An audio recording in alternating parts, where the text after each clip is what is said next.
C'est ainsi que finit le monde. Pas avec un boom, mais dans un gémissement. Les mots du poème « Les hommes creux » de T.S. Eliot résonnent de plus en plus fort à mesure que l'histoire de l'humanité avance. Et s'ils ne sont pas cités dans l'œuvre dont nous allons parler aujourd'hui, ils définissent parfaitement la situation de départ du récit. Fin du XXIe siècle, la civilisation est à bout de souffle. Montée des eaux, guerre civile, épidémie. La fin de l'humanité est inexorable. Mais des fois, c'est lorsqu'il n'y a plus d'espoir qu'une aide inattendue surgit. C'est avec une formule qui se veut rassurante que le sauveur se présente.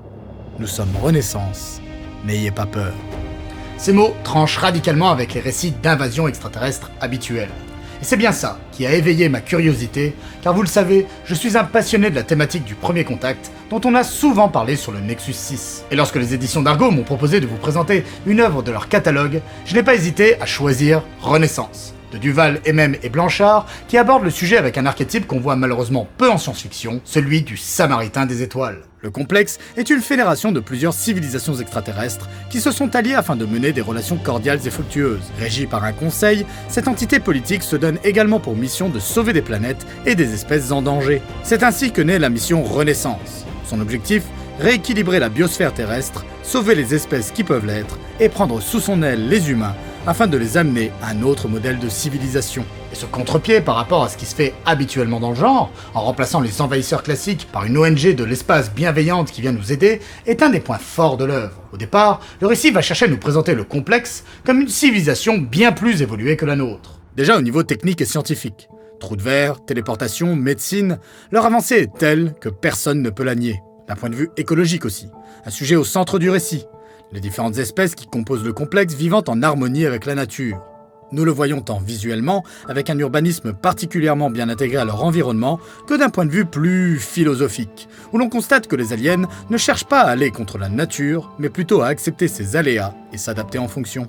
Cela est certainement dû au fait que certains d'entre eux peuvent même parler aux animaux. Une meilleure compréhension implique une plus grande empathie, donc une unité plus forte entre les êtres vivants et la sauvegarde du cadre qui leur permet de vivre. D'ailleurs, le complexe considérera les animaux terrestres comme égaux des humains à bien des égards.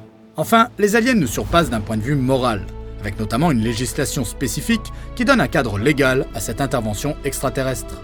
On comprendra rapidement que les aliens ne se considèrent pas comme les maîtres, qu'ils ne peuvent pas faire n'importe quoi et se doivent de respecter les formes de vie qu'ils sont venus protéger. Ainsi, les humains, tout comme les autres espèces de la Terre, ne vont donc pas être traités comme des êtres inférieurs qui se doivent d'obéir, mais comme des espèces sentientes dont les droits sont reconnus par le complexe. On le remarque dans des aspects concrets au niveau des individus, avec par exemple le fait qu'à son arrivée, le complexe utilise des armes non létales, alors même que les humains sont considérés comme violents et dangereux. Ou encore la demande systématique du consentement des individus avant de leur faire une prise de sang, même si celle-ci pourrait sauver l'humanité de l'épidémie qui la ravage.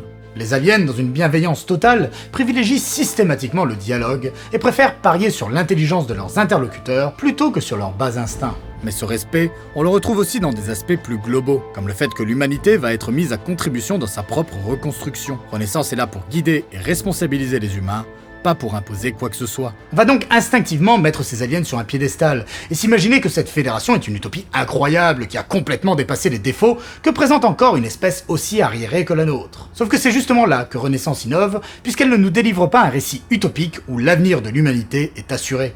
Les différentes espèces qui vont nous être présentées ont leurs défauts aussi. Les squales sont bellicistes et les torgons attirés par l'appât du gain.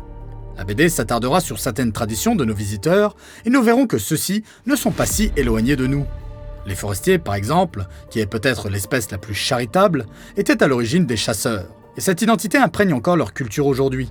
On le voit alors que des humains se rebellent et tuent certains des leurs.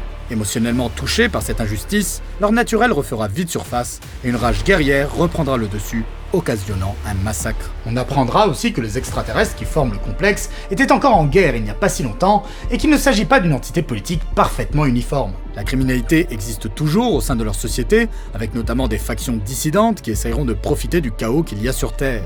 Et la BD nous montrera également que les manœuvres politiciennes sont monnaie courante au sein du conseil du complexe, avec le lobbying de certaines espèces afin d'obtenir un retour sur investissement dans leur participation à Renaissance. Tout n'est donc pas rose chez nos bienfaiteurs, surtout dans leur modèle de société. Puisqu'à mon sens, lorsqu'on parle d'utopie ou de civilisation avancée dans la science-fiction des années 2020, on pense invariablement à une organisation qui ne serait plus capitaliste. C'est-à-dire un monde où l'action des individus ne serait plus régie par l'intérêt personnel ou celui d'un groupe donné, mais par le bien commun. Pourtant, les Torgons, une espèce amphibie, se verraient bien exploiter les ressources maritimes de la Terre, considérant que les humains devraient ainsi participer au remboursement des investissements engagés afin de les sauver. Un peu comme si on t'amenait à l'hôpital, sans rien te demander, qu'on te changeait le cœur parce que t'avais un gros risque d'infarctus, et qu'après, on te présente une facture de 400 000 crédits Xarlax.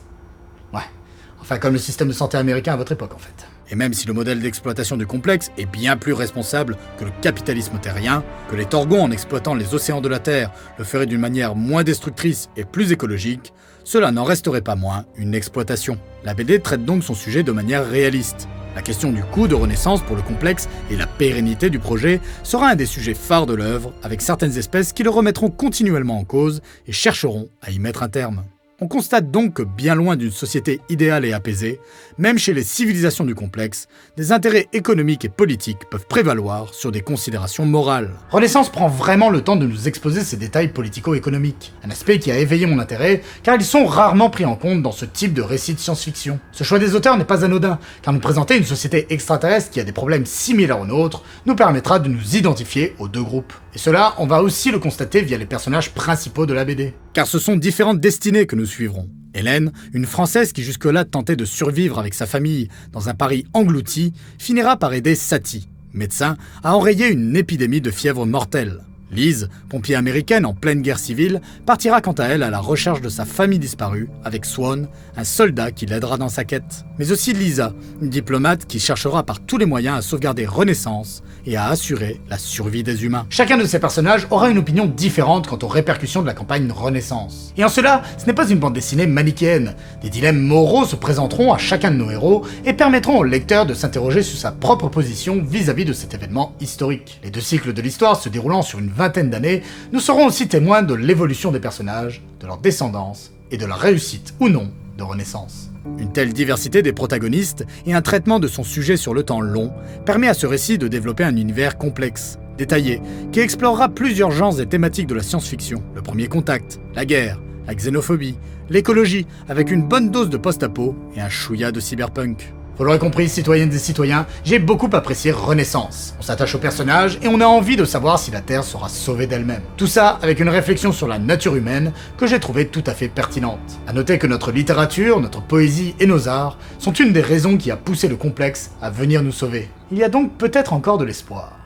Par ailleurs, et même si cela est parfaitement subjectif, j'aime beaucoup le style graphique de l'œuvre. Le dessin est minutieux, coloré et offre de belles planches. La mise en scène des phases d'action est claire et lisible, procurant un vrai plaisir lorsqu'elles arrivent. Mais c'est surtout le soin apporté aux différentes espèces extraterrestres, tant dans le détail de leur culture que dans le character design qui m'a plu. Et même si beaucoup d'entre elles sont simplement anthropomorphes, il y en a d'autres qui présentent une altérité plus grande, comme les origames, qui sont des consciences gazeuses. Des histoires d'amitié, de vengeance, la perte d'être cher, et une fresque globale réaliste et épique à la fois. Vous avez tout dans Renaissance pour passer un excellent moment. Et j'espère que cette vidéo vous aura donné envie de découvrir cet univers. Merci aux éditions d'Argo d'avoir sponsorisé cette vidéo. Le 5e tome de Renaissance vient de sortir, donc n'hésitez pas à vous plonger dedans. Merci pour votre écoute, citoyennes et citoyens. Moi j'y retourne, et à très bientôt sur Nexus 6. Ciao.